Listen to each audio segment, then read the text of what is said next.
So as you're coming in, if you could open up your chat, make sure that you are talking to everybody and say who you are and where you're from. We'll get started with that. Where it says to, just push the down caret and click everybody. Hi, Jennifer. Hi, Andrew. And Dana Vasos. Hi, Dana. And Tanya and Debbie. So we have lots of people here already. Minnesota, California, Illinois, Oregon, Angela. Oh, Massachusetts. We got the East Coast now. Great. Thank you, Maria. Hi, Colette. Oh, Michigan, one of my favorite states. Jackson, Mississippi. DC, D, thank you. Orange, Virginia, New Hampshire. Wonderful. Sounds like we're collecting people from all over our great country. Alabama, Florida, Maryland, Trisha, Carolyn, Kate, welcome, welcome, and welcome. I hope everybody had a really good weekend and that wherever you are, the sun is shining and giving us a little bit of cheerfulness. Hillary from New York City, Maryland. Andrew, have we ever done is there one person from every state here yet? I'd love to see that. Andrew is in the background. He's doing our tech support. So we are grateful to have him with us. Taryn from Mississippi, from Pennsylvania. Great, thanks, Angela. All right, Andrew, if you want to go to the next slide.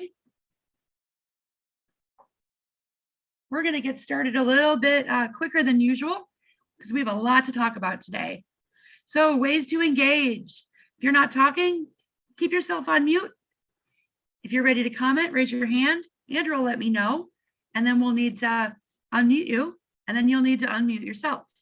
Please be patient with us. Lots of people come on the webinars, and we like to hear as many voices as possible. You can lend your voice by speaking aloud, raising your hand, like I said, or you can put your comments in the chat, and we'll read them as much as possible. We have Los Angeles here. Sandra, Jane, thank you. Okay, agreements. Speaking from our own experience using I statements, we want to hear your stories and your experiences. The golden rule, treat other people the way you want to be treated. Full presence, no multitasking. Give yourself a 30-minute gift today by just sitting back, get your favorite beverage and relax and listen and participate. And then if you need a minute, take a minute. Just come on back. Be sure to go to the drop-down menu in the chat and select the option for all panelists and attendees. All right, so mine says, my Zoom version says everyone. So either all, what is it, did you say, Andrew? All panelists and attendees or everyone. If you agree to these agreements, please type, I agree, like all of, hi Gresham and Trisha, yay. All right, just let a few more come in. I'm gonna type my agree in here. I'm Robyn from DeKalb, Illinois, about 60 miles straight west of Chicago. Hi, Alicia. All right, Andrew, we can go ahead and get started. All right, so today we're going to be kicking off our relationship-based practice and making effective referrals. This is a full day class that Be Strong Families teaches, and it is awesome. It is it's neck and neck with vicarious trauma for our most popular class. So I want you to close your eyes and take a deep breath today. And I want you to think of a challenge your family went through successfully. Think about what happened. How did you get through it? Who and or what was encouraging and supportive? And who and or what assisted you with keeping it together? Think of a challenge your family went through successfully.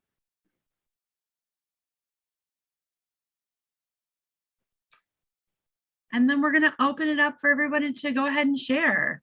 So if you would like to answer those questions briefly in the chat, or if you are one of those people who love to talk out loud, go ahead and raise your hand. Lots of people on today, so we'll get lots of varied experiences. Think of a challenge your family went through successfully.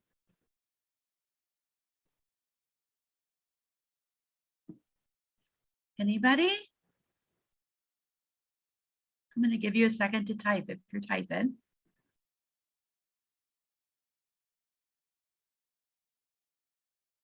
What happened? How did you get through it? Who and or what was encouraging and supportive? Who and or what assisted you in keeping it together? Yeah, feel free to raise your hand.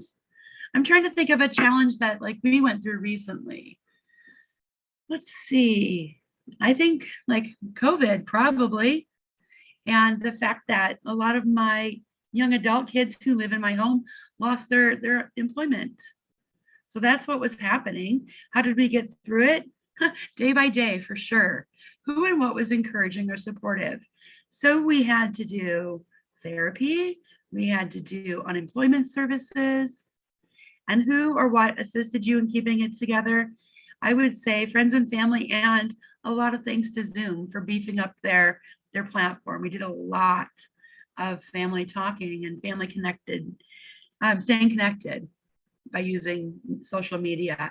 Wendy offered divorce and remarried, and she offers communication and counseling. Thank you, Wendy. And Trisha, job loss due to COVID-19 pandemic. Her husband. We worked together, budgeted, and scaled back. The entire family was supportive and self-care. Dana offered divorce, still finding our way. Supportive family, friends, church, counselors, community. Good. A couple more people. Anybody want to talk out loud?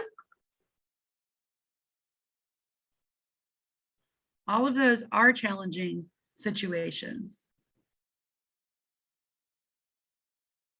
And to get through them successfully, sometimes you have to reach out for concrete support in the time of need. And that is protective factor number 4. We really talk a lot about that during this workshop. We also talk a lot about hi Adrian.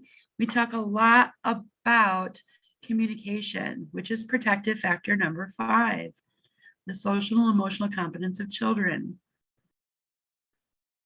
All right, think of a challenge your family went through successfully, and then tell us a little bit about it. Okay, Andrew, you can go to that next slide. We may toggle backwards in a second. So now for those of you who have either offered it in chat or just have it in your head, during the intake process, whose needs are to be considered? The agency's needs, the client's needs? And can you share any personal experience illustrating why you feel that way? I'll give you a second to type or to raise your hand.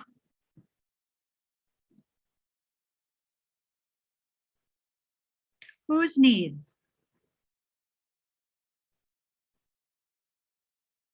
Oh, great. Hi, Corin. You snuck in. I didn't see you. Go ahead and unmute her. Hi, good morning. Good morning. So my apologies for being a little bit late. It's a little crazy here. I think that both the agency and the clients needs to be considered, but I struggle because I think that a lot of times when we do an intake, I have to check all of these boxes. So it's typically not focused on the client's needs unless it's completing my checklist as an agency. And I often feel like this is our first opportunity for connection, and we miss that opportunity trying to get all the quote unquote stuff done. Mm-hmm. Thank you. Thank you. So according to Corin, the agency and the client, and there's good reason for that. And we have Tanya saying both the agency and the client, Trisha saying the client, Regina saying the client. You need to make sure the client's needs are being heard and addressed. Yeah, the clients and their families, Wendy's offering. However, we're building a rapport with the client first. Tanya, would you mind talking a little bit about that? If you don't mind, raise your hand. If not, oh great, there you are. Hi, can you hear me? I can. Okay. Basically, I feel that, you know, in working with the clients that I serve, which are generally families who are in the system, I think building that trust with them is essential. That way, it just creates a better avenue of building that support for them. Thank you. Yes. And then we have Angela, who's offered both. Obviously, we have certain criteria that we have to meet for our agency, but we definitely have to try to build that relationship with our family. Thank you. Rochelle's offering, I really think the client and the agency, because we're engaging the client in what the agency can do to assist the client, and at the same time building a relationship within the agency. Thank you, Rochelle. If you don't mind, you'd raise your hand, we can take you off of mute and you can kind of expound on that because that's really interesting. Dana Vasos, both needs need to be met. The client is more emotional based and the agency is more paperwork / criteria based. There's Rochelle. Okay, Rochelle, can you say more about your comment? Sure. When you do the intake, a lot of times you're trying to build a relationship between yourself and between the agency and the client.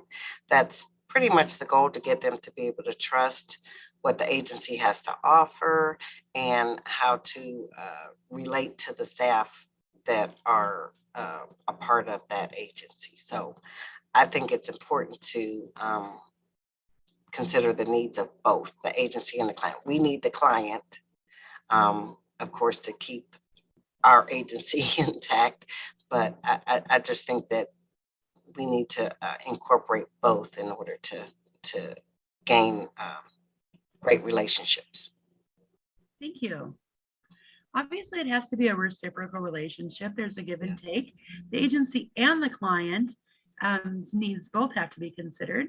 Otherwise, agencies would go out of business. Thank you, Rochelle, for bringing that up. I appreciate that. But where do we see the transformative change? Is it in meeting our mandates, our check boxes, or is it in the relationship? It's in the relationship. Yeah. Yeah, we believe that at Be Strong Families too, that transformative change comes from being in relationship. Yes. And the class that this is just giving little snippets of for this week, it talks a lot about how to build those relationships and to get the needs of your agency met, you know, simultaneously. Thank you, Rochelle. I appreciate you coming on. Oh, thank you. Wendy said, I have found that once you find the common ground with the family, this allows them to feel comfortable with you. This allows them to open up on what is going on and to tell the truth versus just telling us things they think we want to hear.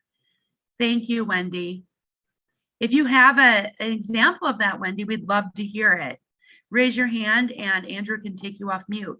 Corin says connection fuels us. Yes. D. Williams offered both the agency and the client. Because I work with the court-related referrals, the court's requests must be considered first. And then the needs for the client that may be ordered can be considered. May not to be ordered or requested. Why don't you take raise your hand, Dee, so we can take you off mute and you can talk a little bit about that one. That's a little bit different because that's a court rules, not agency rules. Go ahead, Dee. Unmute yourself too, please. Yes, hello. Hi. Hi. Yes, I was saying that since I work with a family court, if an attorney or give a request for a client to have certain things done, parenting or whatever it is, I have to make sure that that's done first. Afterwards, I might have the client may, share that they need to get, some assistance with utilities and things like that. But I have to take care of the anger management, the parenting class, whatever. I have to make sure that I take care of what the court is saying is needed first.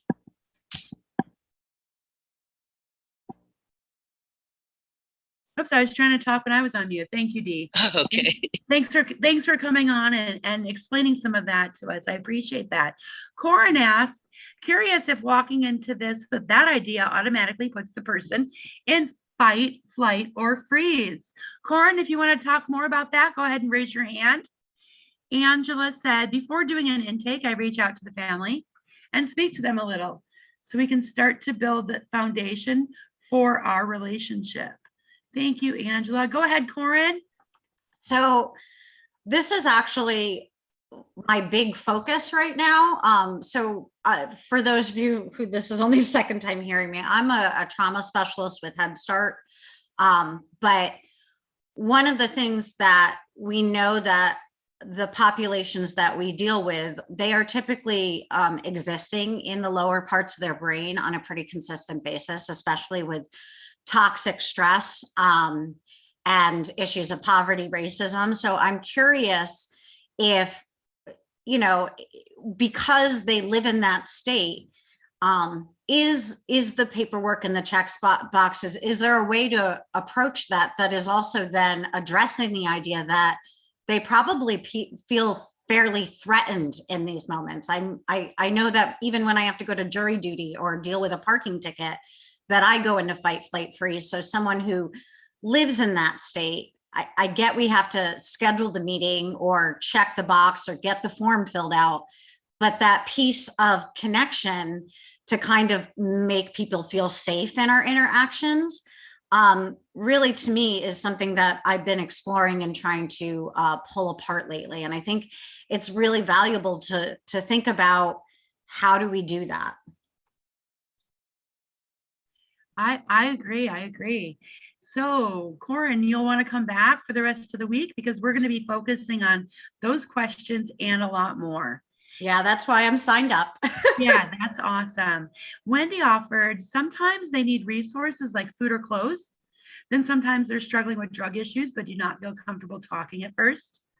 They may want the resources, but they're scared to ask. I had a mom look at me and think I could not relate to anything she was going through, but once we really got to talking and I shared some personal experiences, she really opened up. And then we had a great relationship. But this has to be what I feel comfortable sharing also. Absolutely. Adrian says, Robyn, I'm concerned about creating safe spaces for clients. Absolutely, Adrian. I hope that you're going to sign up and come to the rest of the week's classes, because we're going to be talking about how to create that relationship in some of these webinars and what we can do. Adrian, go ahead and speak. Or, yep, there you go. Hi, I have no idea what I look like today, so I'm really sorry. If I just look like I threw myself together and jammed online, that's what happened. But West Coast people, I'm working with a school district, and we just started our Be Strong Family Cafe program, and we're partnered with the district. And we're working with a lot of people who are in the psychological field who work for the district. And Robyn has been helping me in unpacking that with these people in order to change the dynamic from what happens during their normal school day working with the vulnerable community in the district. My idea is that these people need to connect with each other on an individual basis so that we can uplift. And it's been really hard to unpack that professional face. Robyn is nodding. Yeah, to unpack the professional face with these people. They're really tight. I mean, they're really expert psychologists. They're top notch. But when it comes to actually communicating with the people and saying, hi, what are your needs? and how can we help you, they don't want to talk to someone with a poker face. They don't want to talk to somebody who has never experienced, for example, not being able to pay their rent, or not being able to buy clothes, or even going to a secondhand store might be a new experience for some of these well-paid, and they're really well-paid people in the school district. And so the client's needs are really my focus. And I'm worried, about these people defaulting into their business face, and me not having Robyn as a backup to sort of tell them, hey, stop, we need to be more personable. We need to be more one-on-one. And so I do see a great need for more parent involvement, especially on the during the cafes, and talking with people. I want more just regular parents in there talking with each other and uplifting, because I don't want the clients to not come back the next meeting. And that's really the most important thing to me. And, I see this being really successful, but I'm worried. I'm really worried. This is unpacking my worry on you, and I'm sorry. That's okay, Adrienne. I think that those are valid concerns. And I think that one of the first things we talk about in our Parent Cafe Training Institutes, and that, for those of you who do not know, is where people come and gather to learn how to do Parent Cafe. It's a Parent Cafe Training Institute. But one of the first things we say that is, please take off your professional hat and lay it aside. This training is not a PCTI, a Parent Cafe Training Institute, but it does talk a lot about the things that people are taught in their schooling, which is those professional boundaries and professional rules. And we believe in those too. We believe that people should have boundaries, and they should subscribe to the code of ethics of whatever their profession is. But about the boundaries, we believe that you can have strong, healthy boundaries while still sharing of your own self. It's the difference between a brick wall and a picket fence. The picket fence you can see through, you can talk through. The brick wall, you get nothing. You get that poker face.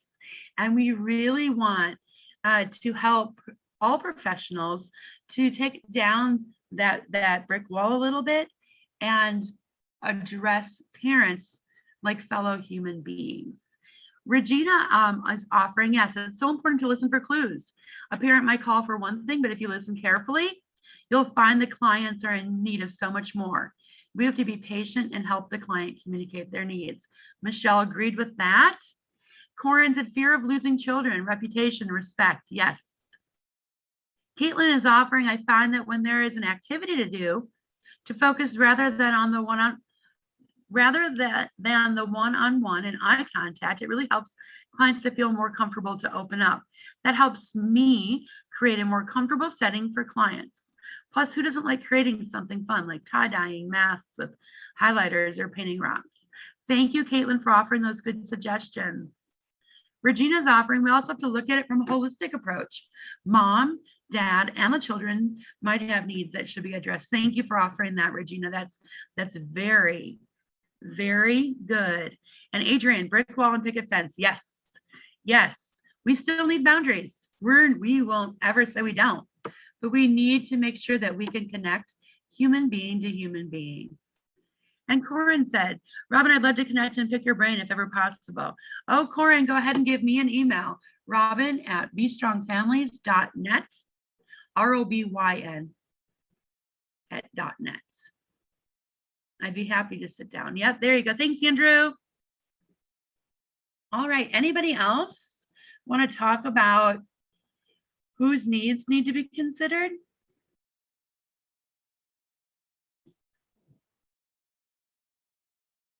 We have to consider both people's needs. The agency is there for a purpose and a service, and we understand that. But we have to consider the family. We have to consider the client. And the best way that we know how is to build that connection and relationship. Adrienne said we also want to consider the family. If you mean the family as a whole, Adrienne, yes, we're totally on board with that. Everybody has needs. And we also need to make sure that we are empowering our clients enough to be able to advocate for their needs. And they can get that empowerment from our connection and our relationship. Good. All right, Andrew, I think that this might be the last slide, but if you want to go to the next one. Awesome. So this is really just another 30 minutes of my day well spent. Oh, thank you, Corin. I'll see you one of these days. I'll be back soon. All right. So our August English webinars every day at noon Central Time. They're all going to be focusing on relationship-based practice and making effective referrals. Tomorrow, you're going to get a real treat from Brenda Griffin-Kinsler. She's going to talk about determining real needs and providing real support. Brenda is a gem, and you're just going to love that one. Then we have our Kathy Wolf, our CEO, on Wednesday, the 18th, talking about referrals, building tools, and networks. And then the next one is again by Kathy, past the referral stage, the importance of following up and meaningful relationships. So post-referral. And the last one is we're going to have a parent cafe, and it's going to be based on protective factor number 4. We all need help sometimes. If you have not been to one of our taste of our parent cafes, I strongly encourage you to come. First of all, cafes are just a lovely respite from your day, and you get as much as you put in, and they fill my cup so much. And the second kudos to these cafes is they're parent-led. So all of our cafes, our parent leaders are chipping in, and they're doing the room hosting, and they're doing some of the actual cafe hosting themselves. We believe in our parents, and we believe that they are awesome cafe hosts. So I'd love for you guys to have that treat. And then this last slide is about relationship-based practice and making effective referrals. I know it's short notice, but we do have in 2 days our relationship-based practice and making effective referrals workshop running as a registration-based one. So you can go to the Eventbrite. You can hold your phone right up to that little box of squiggles. I can't remember what they're called. Oh, QR codes, thanks. That QR code, and that'll take you right to the registration. But in this workshop, we talk about how our interactions create that authentic relationship. It's not good enough anymore just for the providers to know the ins and outs of the INR and to pass those things along to clients. We need to implement a partner-based approach. And that's what we talk about in this class. Adrian, send that question to my email. All right, and let's see. All right, is there any last comments? Regina Lewis, love this. Thank you all so much. I'm looking forward to each session this week. I can't wait to see you here, Regina. Any other comments, questions?